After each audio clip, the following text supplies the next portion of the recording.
pemirsa, Mr. Tukul jalan-jalan ketemu lagi bersama saya dan Sulawati serta sekarang saya berada di Ngawi, lebih tepatnya adalah di sebuah benteng peninggalan Belanda yang juga pernah dijadikan tempat pembuangan jenazah para pemberontak, pemirsa. Nah, gimana Pak Ustadz? Sebelum masuk situ, aura-auranya Mbak Sarah setelah Pak Ustadz? Ini sementara yang saya tangkap auranya memang enakan di sini. Iya. Cuman di situ saya melihat ada kejanggalan Mas di dalam situ. Kita masih penasaran lagi. Lebih lanjut mungkin ke dalam saja Mas. Masih belum jelas Mas Tukul di sini. Tapi tadi lihat ada bayangan tadi. Itu sosok laki-laki Iya. yang tadi sekelebat itu. Iya, sekelebat. Itu sebagai penutup makam. Oh, bener, sebelah kanan. Sebelah kanan itu tadi. Iya, Begitu. Nah, pemirsa, Mr. Tukul jalan lebih detailnya lagi sebetulnya apa saja yang ada di dalam benteng peninggalan Belanda ini sangat luar biasa. Ikuti saya bersama Ustadz Ustadz Soleh Pati dan Sarah Wijayanto.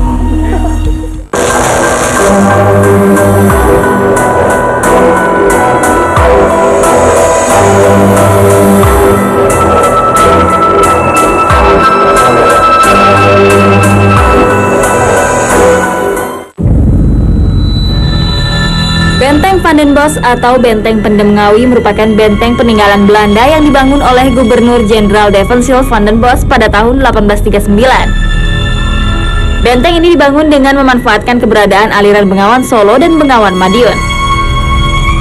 Benteng Pendem Ngawi dahulu berfungsi sebagai zona pertahanan dan sebagai jalur untuk mempermudah arus transportasi dua sungai. Setelah Indonesia merdeka, tepatnya sejak tahun 1962, Benteng Van den Bosch dijadikan markas Yon Armet 12. Untuk kegiatan latihan militer dan kesatuan juga dipusatkan di areal benteng. Di dalam benteng ini terdapat sebuah sumur yang konon dijadikan oleh para tentara Belanda untuk membuang jenazah para korban kerja rodi. Menurut penjaga benteng, di lokasi ini sering sekali muncul penampakan para pasukan Belanda yang berbaris tanpa kepala. Kira-kira apa yang Soleh Pati temukan di makam keramat di dalam benteng ini dan apa yang membuat Janet sangat ketakutan ketika penelusuran di penjara penyiksaan? Saksikan Mr. Tukul sesaat lagi. Luar biasa sekali, Mas. Wush. Ini benar-benar bangunnya sangat kuno sekali, Mas. Pak Ustadz, kayaknya kita pernah lihat orang itu ya. Oh, sebelah Itu kiri itu ya? yang bikin para pria kadang-kadang banyak tingkah itu loh.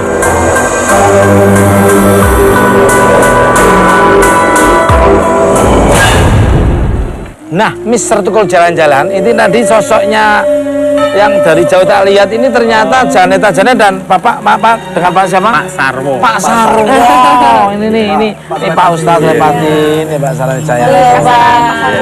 Ini kamu tiba-tiba kok di sini? Apa? Ngapain? Nah, jangan sudah dulu. Tadi aku habis jalan-jalan diajak Pak Sarwo di sini Mas Tukul. Diajak ke benteng sebelah sana, terus benteng sebelah sini. Begitu kita lihat masuk ketemu Pak Sarwo jalan, apa yang dirasakan lagi nih di dalam? Ini Mas, kalau saya lihat Mas, ini jantungnya Mas.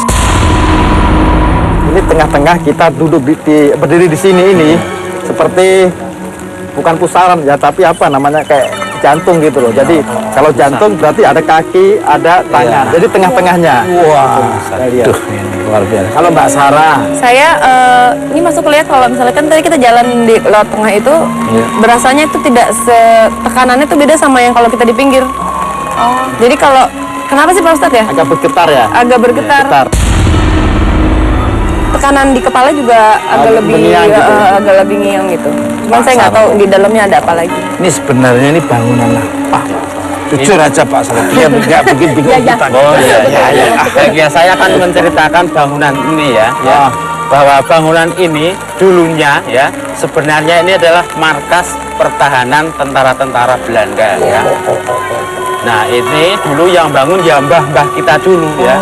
Jadi mbah-mbah kita dulu ditangkap sama Belanda, kakek kita itu ditangkap sama Belanda yang berada di sekitar Ngawi sini, ditangkap, dikumpulkan di sini suruh kerja paksa.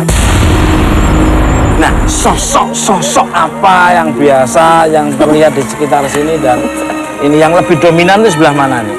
Yang lebih dominan Biar itu didatangi sama ruangan Mbak Sarah sama Pak Ustadz. ruangan sini. Ini ada makam ya, ada makam Kiai Haji Muhammad Nur Salim ya.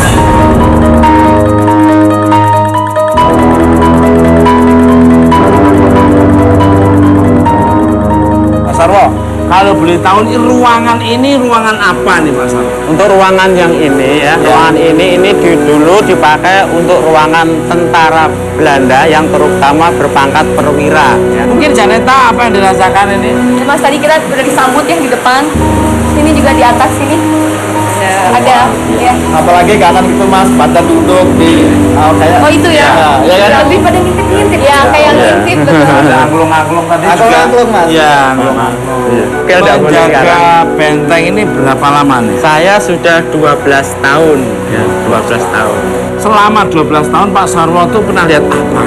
Ya kalau informasi dari masyarakat yaitu benteng ini tempat yang paling angker sak kotanya Ngawi. Sengawi paling angker ini katanya. Ini pernah apa nih yang Ya. cuma hanya kata-kata apa sosok-sosok yang Kalau saya melihat itu belum pernah ya, belum pernah. Tapi kalau kata masyarakat Ngawi ini ya, yang pernah mengatakan ke saya itu pernah melihat ya kayak tentara ya, yang baris satu regu gitu ya, tanpa kepala.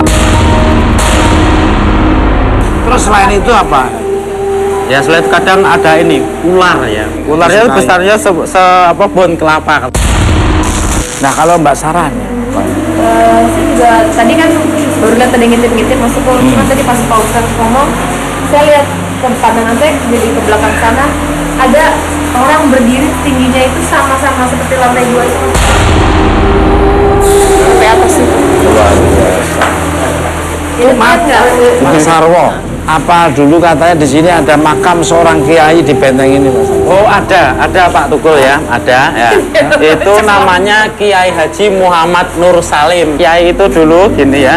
Jadi itu tentara dari pasukan Diponegoro. Jadi dia seorang pemimpin ya. Jadi waktu pasukan Diponegoro itu menyerbu sini dipimpin oleh Kiai Haji Muhammad Nur Salim itu kalah ya, semua kocar-kacir. Nah, akhirnya Kiai Haji Muhammad Nur Salim itu tertangkap tertangkap lah sama Belanda itu mau dibunuh nggak bisa ya, ditembak nggak bisa, dibacok nggak bisa, disiksa pokoknya ya, itu nggak mati-mati. Nah akhirnya Belanda bingung, ini orang kok sakti banget begitu ya. Nah akhirnya Belanda juga banyak akalnya ya, dibikinkan lubang terus diikat ya, diikat terus dimasukkan ke lubang itu terus dikubur. Jadi kita dikubur hidup-hidup begitu. Kiai Haji Kalau Muhammad boleh Nur tahu Salim di mana itu. teman? Pas penguburan makamnya itu di mana? Di mana? Oh, di dalam sini, di dalam sini.